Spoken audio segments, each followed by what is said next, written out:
তে কোনো প্রবলেম আছে নাকি? এই হাত কি? মরে গেছে, পুরো কি? পুরো মরে গেছে। পুরো এই হাতটা এর কোনো কাজ করে না। কোনো কাজ করে না? এমনি বলেছিল ডাক্তার বলেছিল তোমার এই হাত আর কোনোদিন লড়বে না, তো ডাক্তার তখন বলেই দিয়েছে। এই হাত এরকমই থাকবে, তোমার ডাইনাতেই যা করার করবো। ডাইনাতে আমি এই কোলে নিয়ে আমি ভাত খাই, 2 মাস পর্যন্ত আমারে ঘরে ফালায় না। তখন কিচ্ছু করনি?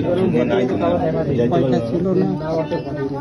এই মানুষটাকে দেখলে হয়তো অনেকেই পাশ কাটিয়ে যান, কিন্তু তার জীবনের গল্পটা জানলে চুপ করে থাকা কঠিন হয়ে যায়। একটি হাত পক্ষাঘাতে আক্রান্ত, নিজের শরীরের ওপরই আজ তার সম্পূর্ণ নিয়ন্ত্রণ নেই। ঘরে তাকে দেখাশোনা করার মতো কোনো পরিবার, কোনো আপনজন কেউ নেই। দিন কাটে একা, নিঃশব্দে, আর প্রতিটি দিন শুরু হয় একটাই প্রশ্ন নিয়ে, আজ দুবেলা খেতে পারবো তো?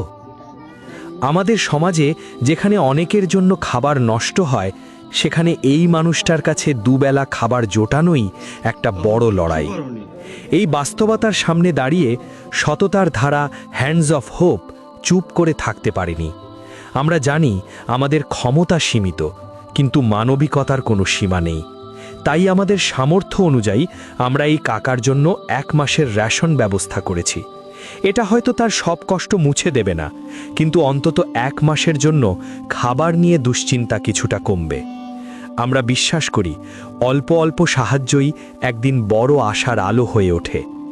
আপনাদের মধ্যে কেউ যদি এই অসহায় কাকার পাশে দাঁড়াতে চান, তাহলে আমাদের সঙ্গে যোগাযোগ করুন। আর আমাদের এই মানবিক প্রচেষ্টা আপনাদের হৃদয়ে ছুঁয়ে যায়, তাহলে দয়া করে আমাদের পেজটি ফলো করুন এবং এই বার্তাটি শেয়ার করে আরও মানুষের কাছে পৌঁছে দিন। কারণ মানবিকতা তখনই বাঁচে যখন আমরা সবাই একসঙ্গে দাঁড়াই।